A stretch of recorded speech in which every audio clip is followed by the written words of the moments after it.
Welcome, everyone. You've got myself, Adam, and Carly all got together today to give you a new episode, a brand new episode of Retail Therapy. It's been rejigged and revamped, and it has a focus on loyalty, which is everyone's interested in. This first episode is talking about the loyalty illusion. According to the Australian research study For Love or Money, 90% of Australian adults are enrolled in at least one loyalty program, with the unprompted average being 4.2. And when the list of loyalty programs is provided, the average is 10.2. So many memberships. Yet only 51% are active in all their programs. That gap exposes the truth. When we have mistaken enrollment for loyalty programs, a database full of members is meaningless unless those are active and changing their behaviour and driving profitable revenue. Loyalty is not just a sign-up form. Loyalty is measured in profitable repeat purchasing. Thanks for having us, Damian. This is really cool and exciting to talk about, and you know that loyalty is a passion. I think your point around repeat purchasing, sign-ups can feel really impressive, but that doesn't really tell us about loyalty specifically. Joining a program can be like a moment of curiosity or someone's a bit excited. What we're looking for is more of a sustained pattern of preference. Are they choosing the brand independent of a discount being available or an offer on the day? So looking for a loyal brand relationship, not just responding to a stimulus. And this is just really important. And that's more where real loyalty comes into play, where they're choosing the brand without being paid to do so. Yeah, and we started off this conversation. Thanks so much, Damian. Great to see you, Carly, around volume, number of memberships. And I think that is a vanity metric. As I often say, volume is for vanity, activity is for sanity. And here's a guess for both of you. If I say volume is for vanity, activity is for sanity, cash is? King, obviously. Reality. But it doesn't rhyme. Maybe I should have said. No, that is. Cash is reality. Or I love it, Damian. I've prompted you. Well done. You get 10 points. But I was once told by a mentor that there's a quality all in its own with volume. So you've got to start with the volume because you need a base from which to communicate with, as long as you can turn them into active. So, I just did an analysis of about 15 odd loyalty programs in Australia. And, Qantas talks about 17.6 million members. Velocity talk about 13 million members. And then recently I've seen a lot more retailers talk about active members, which is really great, Carly. I'm sure when we see them reporting in their ASX reports, the word active and how they define it, that's great, because now they're suddenly getting serious that it's beyond volume, it's also active. You don't want, unfortunately, dead people on your database. You want active members. So yeah, great way to start this conversation, Damian. Yes, so we kind of get into a few different things here. So Carly, if you can take us off on what we got a section here, kind of myth one, discounts create loyalty, which you just spoke of earlier. For sure. Well, we talk about this in loyalty and with a range of programs. You effectively want to get your customers off the discount drug.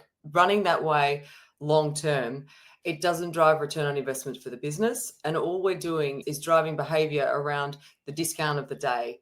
It's not creating actual loyalty. It's more of a conditioning. And so many consumers and customers, they know how to play the game and they're looking for the discount. So they're waiting for the discount to come about versus paying full price, which can be so dangerous from a profitability perspective.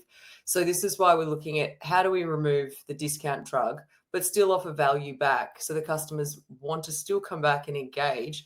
But what else are we doing to get them excited about the brand? Because again, loyalty is about the relationship with the brand at the core.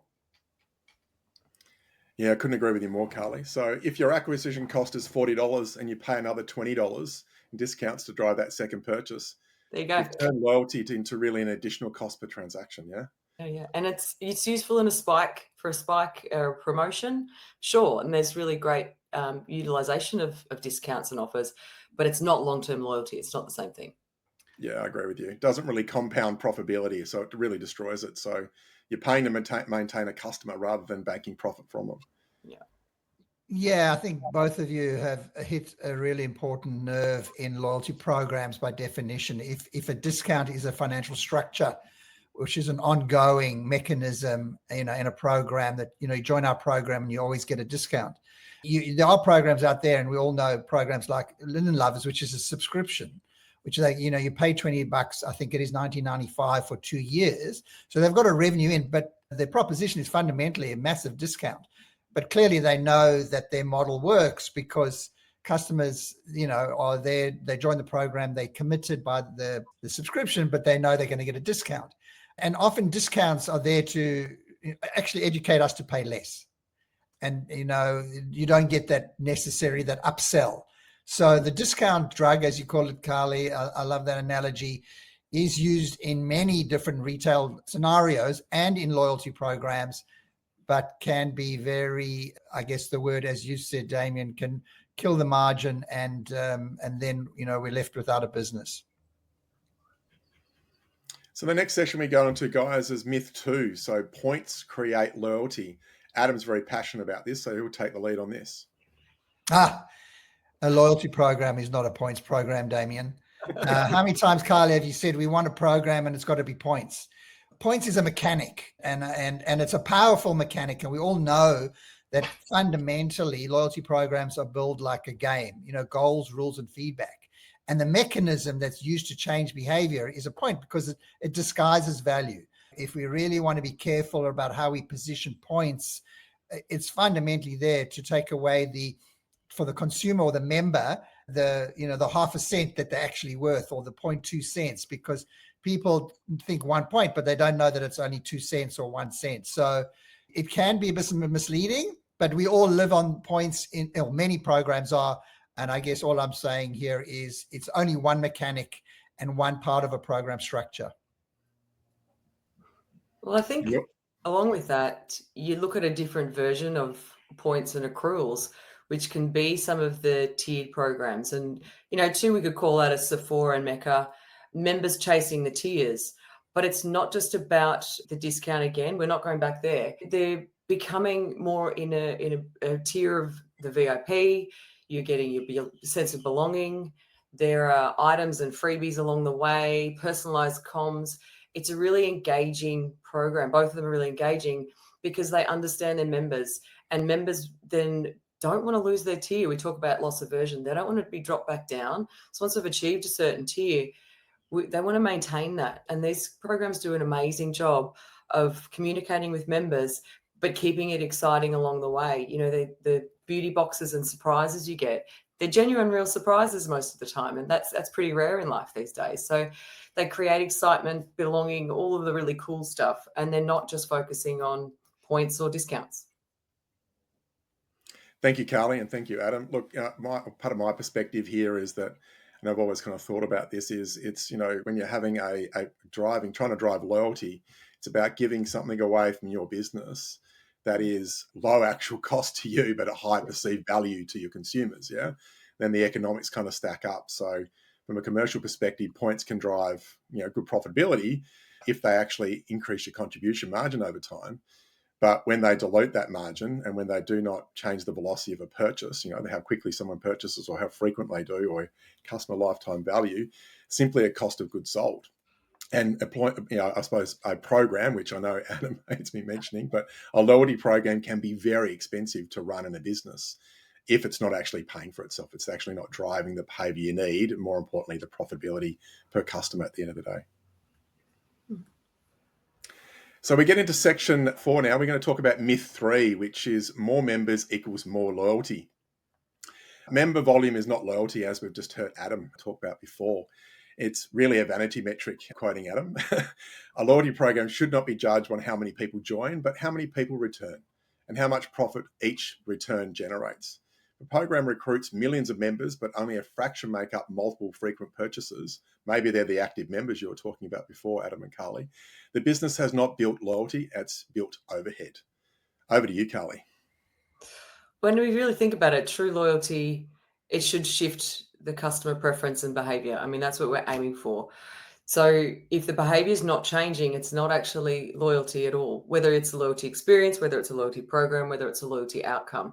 We're aiming for a behavior change. So we need to know, are these customers thinking about the brand independent of the program? And when they're making decisions, is the brand top of mind? Are we getting that mind share when they're looking at other offers, or the competitors are offering, cool incentives and discounts? And I think that's really important. And we need to understand what's the probability that this brand will be top of mind in a busy environment when there's lots coming at consumers these days, whether it's online and in shopping centres. I think the loyalty should be a brand driver to bring the brand top of mind, and focusing in that regard to align with what they're getting through their program as such. I think it's time now that I get on my hobby horse and get back to, first of all, maybe we'll talk about loyalty is not a program. What is loyalty? Just briefly for those who've heard me many times say, it's an outcome, it's a behavior, it's a belief, it's a sense of belonging. And those are outcomes that you want to drive for your business. And behavior is transactional, as I call it, buying more and more often. Belief is love, trust, recommendation. It's the emotional connection. And belonging is that sense of community and identifying with the brand's purpose. So first of all, that's what I define loyalty as, and you guys can have a point of view as an outcome. But 𝗟𝗏, you said something really interesting, which is, and in the recent For Love or Money study, I try to identify this concept of, are you loyal to the program? Are you loyal to the brand? Or are you loyal to both? And I asked that question in the For Love or Money research, and 41% of the members in our research identified their loyalty by definition to both the brand and the program. So just think of Mecca and Mecca Beauty Loop. It's a brand with a program, or things like that. 41%. About a quarter said they're only loyal to the brand, so they don't need a program. So it's not about, it's about the brand, the proposition. It's about all of that. So I think this is really interesting conversation, because the program, if we go back to the 41% of people, is integrated to the brand proposition. It's not an island off the coast of the brand. It's totally connected. I had to get that out of my system, and thanks for giving me the platform, both of you. Well, I think that's I appreciate that, Adam. Yeah, and it's loyalty experience, to your point, and that's a bigger piece than just whether you define program or not, is the customer feeling and experience, and therefore then loyal. And it's so important to think about it a bit more broadly at times.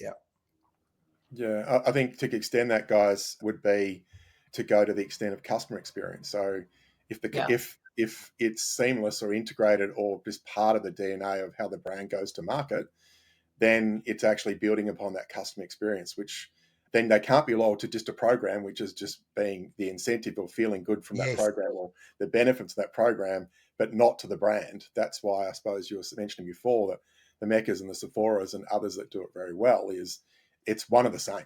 Yeah, it's a brand experience that they actually have, and it's one of the many facets of how they go to market. Yeah, just take yourselves into your own little experience. If you go to buy something and it's got a loyalty program, a brand, right? And for some reason, the experience with the program, either your rewards weren't there or wasn't instant, suddenly your sort of the overlay is impacted. How much forgiveness do you give the brand because the program stuffed up? Or, say, I still love shopping here. Oh, the program's just a mechanic. I'll still shop. Or do you actually, oh my God, that was a terrible experience to your word, and actually it reflects back on the brand. So it's tricky, but that's how I see them so close together. Yeah, it certainly complements the way I shop, and I do like shopping. My partner would tell you more about that when you meet her one day. Probably too much, but one of my favorites is Rod and Gun, and they do reward you for shopping and shopping at a decent rate and give you the certain tiers, but it is just part of their DNA. It's not something they lead with. It's kind of something that actually becomes integrated to that experience. And I think good programs and or experiences buy a bit of forgiveness. So if there has been a negative experience in a shopping experience or a return or whatever that may be, a good loyalty experience overall can buy a bit of brand forgiveness, and customers can overcome that a little bit. And I think that's what's really important, to make sure that the brand and the program and the loyalty experience are really intertwined, because customers, it's not their job to see it as two separate things. They shouldn't have to overthink this. It shouldn't be complicated for them to engage with either the brand or the program. They should have an easy, positive experience throughout it. But then, like I said, it does buy a level of forgiveness if you've built some credibility and you've got that in the bank first. Yeah, gives you brownie points, as I would say, with the consumer. We're going to get into now what we call the patient chart. So we're going to get into a couple of case studies. I think we've got 3 case studies here. Carly, if you can lead off with Sephora. Yeah, I love this. And there's so many cool things about Sephora. I love the fact that even by region, they have these really unique differences to really customize by region, which is really clever. Not always easy, but still very clever. But obviously, one of the biggest things is 80% of their transactions are through the loyalty program, and members generally ascend through their tiers really, really fast. Within 12 months, they're generally through the tiers, which is a strong metric to look at. But then the retention after that. So it's not just ascending through the tiers, their retention rate is amazing. And they're doing it through that, what we talked about before, belonging, status, some cool freebies, good personalized comms, and then exclusive access, which can be fun as well. So they're doing it with some really great value add items versus just a discount of any kind. So it is a great one. It's probably an obvious one to call out. Everybody knows it, but it's doing a great job. Why not? Well, as you can see, both my skin and Adam's skin benefit from Sephora. So that has been noted, obviously. Yeah. Look, the economics certainly here, Carly, do support that behaviour you're talking about. As the members move through those tiers, the higher tiers, their average order value increases, their purchase frequency accelerates, and their contribution margin improves. So this is kind of what I would say is profitable loyalty, where the program amplifies the behaviour in a way that grows revenue and margin simultaneously. But I suppose the flip side of that is it starts to build community just outside of transactions, yeah? You mentioned it before, starts to build that belonging. So you get this bonding with the brand, which is, I suppose, that's what money can't buy at the end of the day, that emotional attachment to the brand. Yeah, and that's why when we talk about, loyalty is not a program, and there's a behavior, there's a transaction. And I know you're the profit man, and it's all about the money for you, but it's the other 2 B's that we keep coming back to. And Sephora, from what I know, and by the way, I don't get my stuff from them just in case you're talking about my skin, but from what I read, they are very strong on community, as is Mecca Beauty Mecca. So the word community, and I read in their Reddits and the various other, how connected the people are, but also they're very strong in their, again, from what I read, in the use of data, their predictive modeling. And again, very, very competitive industry. I mean, just for you guys, I think the beauty industry, in terms of A, loyalty programs, and B, the number of brands and businesses has just exploded. It's obviously a very profitable category, and so many loyalty programs in this space. So yeah, very dynamic, and a whole ecosystem that both Sephora and those others build out to get those stats that you said, Carly. I think you mentioned 80% of sales. So yeah, a really interesting case in point. Yeah, I love that word you just said, Adam, ecosystem, and we can probably talk about that a bit further, but definitely it's something that you can see other brands, not just retailers, actually tap into as an ecosystem. So Apple kind of comes to mind, but yeah, you're part of the ecosystem, not necessarily part of a program. Let's get into case 2, Qantas frequent flyer. Adam, did you want to kick us off on that? This is a tough one for me personally, because only from what I read, I'm not a frequent flyer specialist like some other consultants out there are, but I do know a little bit in terms of, I found this interesting stat from their latest financial report, which this full year they reported 222 billion, that's the B, don't even know if you can think of the amount, points were earned, and 185 billion points were redeemed. And we can all read about how many changes they've made and access. And there's always someone who loves or hates them. It's amazing. Every workshop I do, Carly, I'm sure, think of a program you love or you don't. Oh, I didn't get my points. I didn't get upgraded. Oh, I love them. So it's a love-hate. 17.6 million they call as their membership. I don't know how many are active.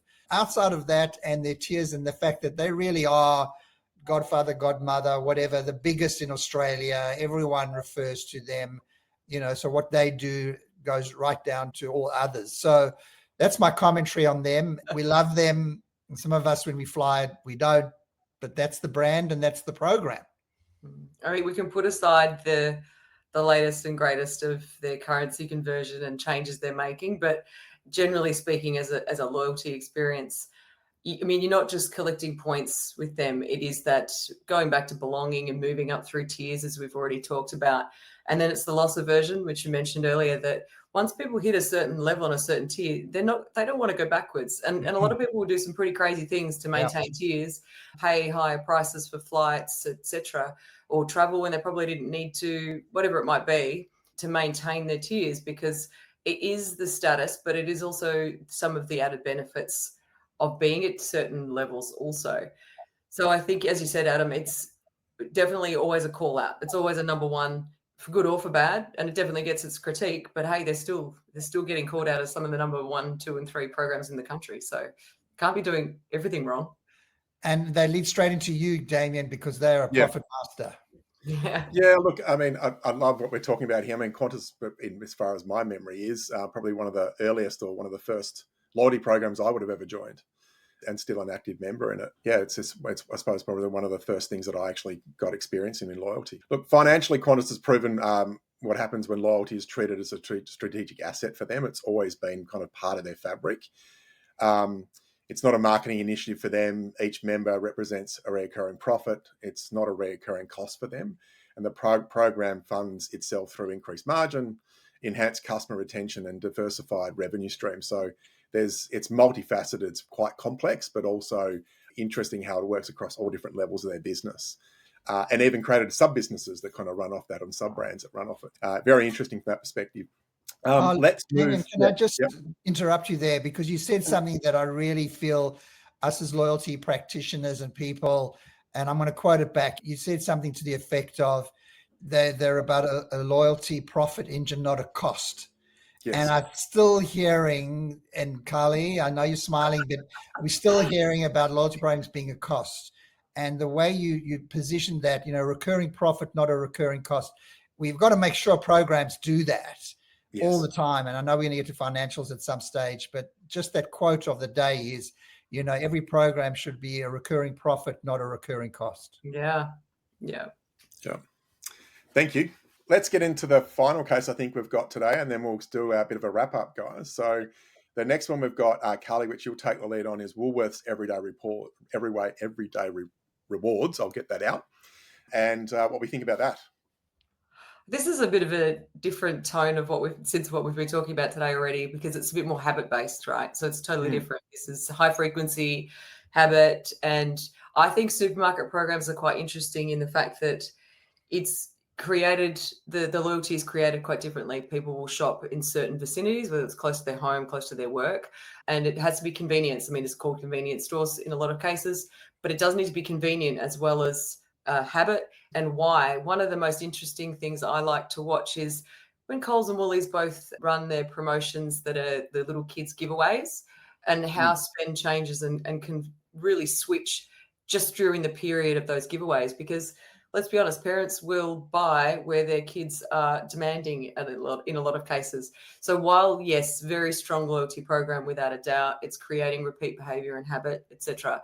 It is an interesting one that I love to watch during those short periods when the big supermarkets are giving away little fidgets and gadgets that everyone knows the kids are going to want. And I do think that starts to drive some spend change also.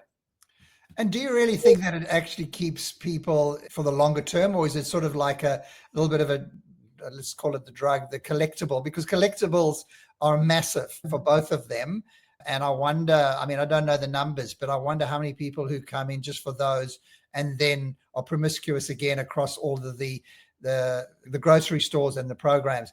I've never seen, or I don't know, Carly, maybe you do, if there's a genuine 100%, I'll make all of my category shopping at the one grocery because of the convenience factor versus, I think it's a tiny percentage, but really it's the data play. It's making sure they get enough of that. But I like the way you brought in the collectibles, because it's almost like a promotion on top of a program. And I wonder what the long term is from those people who come in just for that. Yeah, I question whether people are switching their loyalty. Yeah, I think they switch temporarily for the collectible and then probably go back to their habit convenience-based shopping after the fact. It's an interesting one, guys, because, as you mentioned before, Carly, compared to the other two, the frequency of purchase is much higher. A supermarket shop is going to get more repeat visits or more frequency of visits and shopping than the other two, really, as much as we probably would like to fly and do our makeup and do our beauty routine more frequently. But you're going to buy more from Woolworths, Coles, or Aldi. In itself, it can tap into that, but then how valuable that actually is to drive that behaviour when really convenience is actually one of the top things for supermarkets. So I suppose any little thing gives you a nudge to come in and shop with the brand is going to work in their advantage. So from an economic perspective, their program does improve their contribution margin, does improve their basket size, does improve their frequency.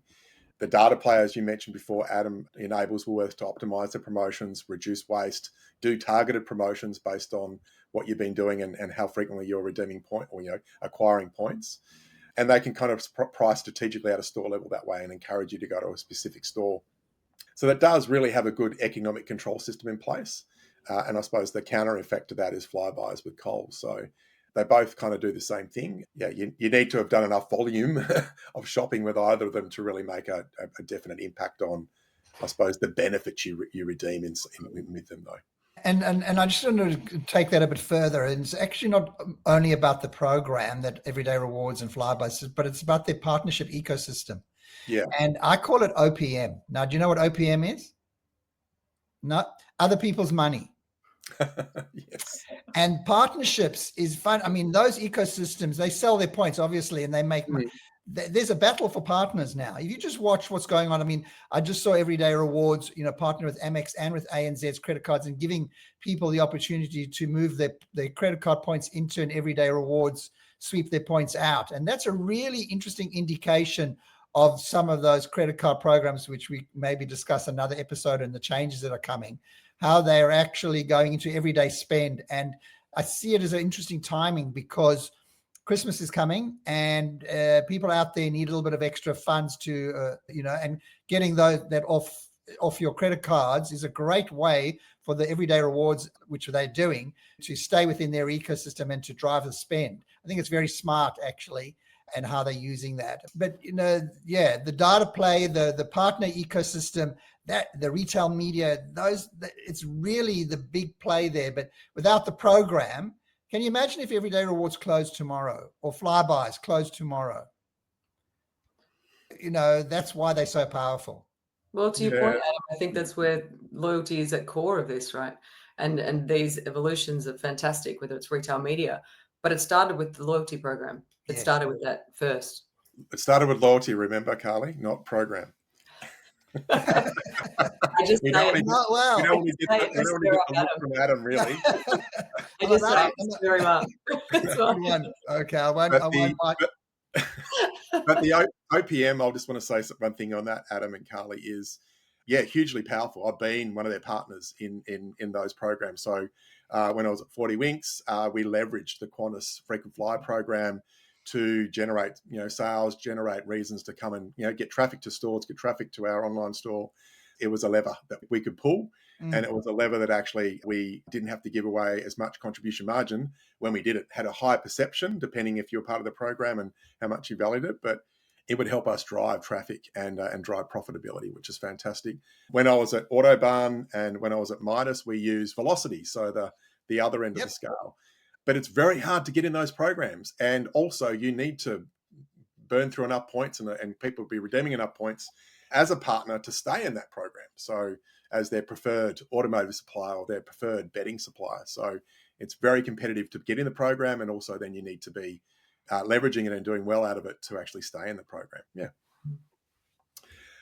Great. Thank you. That's the case studies for us. Let's get into really a bit of a summary of what we've gone through here and a bit of what we would say is some of our advice, our treatment plan as we go through. So across these three programs that we've gone through, these three case studies, we see a clear divide between those that drive profitable behavioural change and those that rarely rely on vouchers and disguise and declining loyalty. One group is using loyalty to grow margin. The other is using loyalty to buy time. Yeah. I would say one outtake would be that we really are driving the behavior, but bringing the brand and experience together. And if we're not looking at it in that lens, I think there's a challenge. So whether it's identity, whether it's belonging, whether it's the emotional connection, either way, we really need to always be considering loyalty, program and or experience is connected to the brand at the core. And if we're not coming from how does it work within the entire business, it's not really sustainable. Yeah. We've covered quite a lot of ground today in terms of A, the programs we looked at, but B, in the beginning of our conversation. And I mean, the numbers have to stack up. I mean, that's why, Damian, you're the profit master, and there's different ways of looking at those numbers, but it's not only about the numbers, but it is. Those are an outcome. As you say, the experience, the proposition, how people feel about that. So not only, what the financials for both the member and the business. Programs to last longer in time really need to, well, there's so many variables, 𝗟𝗏 and we can all talk about them, but they really need to understand their customer's life, what is going on, in order to make a difference so that they stay loyal by definition, behavior, belief, or belonging. So yeah, I'm sure there's lots more to talk about as we go into our next episodes. Yes. Well, just to kind of round out this particular episode, 𝗟𝗏 and Adam, I think probably one of the easy ways for me kind of paraphrase how we got to this particular point before we finish off is probably a great way would be to say LX, so the loyalty experience. I think that really cuts through to customer experience, behavior, habit. The thing I love, profit, which is the other side of it from a retail perspective, but it's the experience that you're giving them. So that should be part of their brand experience. But the loyalty experience, I think, is probably what we're kind of narrowing it down to. So if loyalty is to be a profit engine, it must need to do three things. Needs to increase purchase frequency, which is one of the key things that I feel firmly in. Increase contribution margin per order and reduce the reliance on paid acquisition. So you want to be creating that habit and doing it on a more profitable way without always having to use that discount or have that discount dependency that 𝗟𝗏 talked about earlier. So loyalty is not just a marketing expense. It's really a commercial mechanism to compound your profit. I like what you mentioned about the frequency, but I think a really, really key element at the start of any loyalty program experience is what is the right frequency for the business also. Every business needs to address frequencies means something different to every business and industry. So one thing that can be a bit of a bugbear of mine is when people say, well, we need to increase frequency. Well, how much? And what does that mean? And how many times are you expecting your customers to buy this product? Because it's not feasible to buy some products every week. So it really, really depends on the business itself and what's logical and whether you need to spread your product mix. So frequency can be kind of a good metric, but a tricky one if we're not being quite specific about what is a logical and feasible frequency. Yeah, and we certainly get into that in some future episodes together, 𝗟𝗏 and Adam, because every category and every subcategory is very different. Frequency at a grocery retailer is going to be very different than a bedding retailer and everything else in between. So it doesn't mean good is bad if it's high or lower frequency. It's got to be right for the category. Correct. Yeah. Okay. Let's get through down to closing this off this episode, guys. So look, there are only three levers that can create true loyalty, as we've kind of discussed here today, which is great. Identity, habit, and advantage. And identity creates that emotional loyalty. Habit creates that effortless loyalty. Advantage creates that rational loyalty. And a strong program blends all these three so the customer remains engaged at every level. 𝗟𝗏, if you want to take that into economic. Well, from the economic side, I think that the ideal design is focusing around the profitable customers. Because not all customers can engage at the frequency or the time, the style that they would probably even like at times. So we need to identify who are our profitable customers and also what does that mean to them. Be realistic in those goals because not everyone can engage equally. So identify your high value. Don't forget the low value. There may be other reasons. We always talk about also, are there other ways to create value from members that may not engage as frequently? So what else could they be doing? Social sharing, other activities that are still valuable in a different sort of sense. But really focus on some of the profitable customers and how and who they are. Yeah, I think the lights versus heavies is the ongoing discussion with the mechanics of financials with every loyalty program. When you know who your lights are, can you get an incremental spend out of them and move them? Because that's where the real profit is. And heavies are retention. So for me, it's about keeping those who are heavy by definition and how you look at them and what's your cost to serve them versus moving the lights up to become more heavy buyers or whatever your metric is. And that incremental there, because that's where the profit really is, Damian, I think. So, yeah, quite simply, my mantra: retain the best, grow the rest. Yeah. And not forget the lower tiers, not forget the lower engaged, because in some cases, like I said, not everyone can spend equally. So what else could you be doing with them to create a value exchange, and not just forget them because they didn't spend as much? So I think there's other ways to look at who are our value, and not just get too bogged down in, hey, they ticked a box and they moved through the dashboard.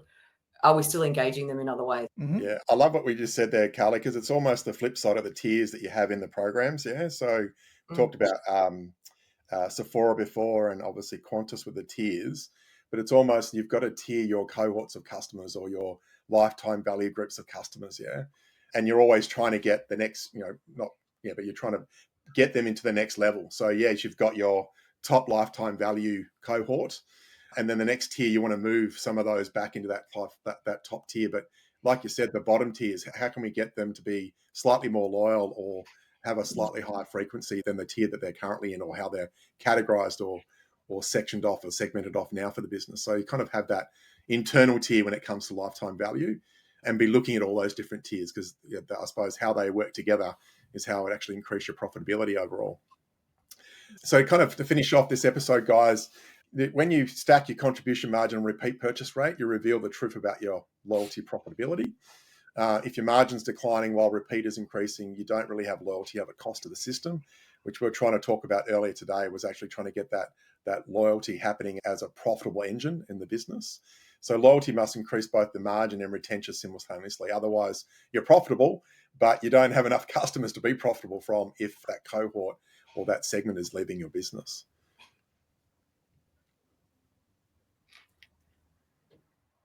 𝗟𝗏, did you have any final words?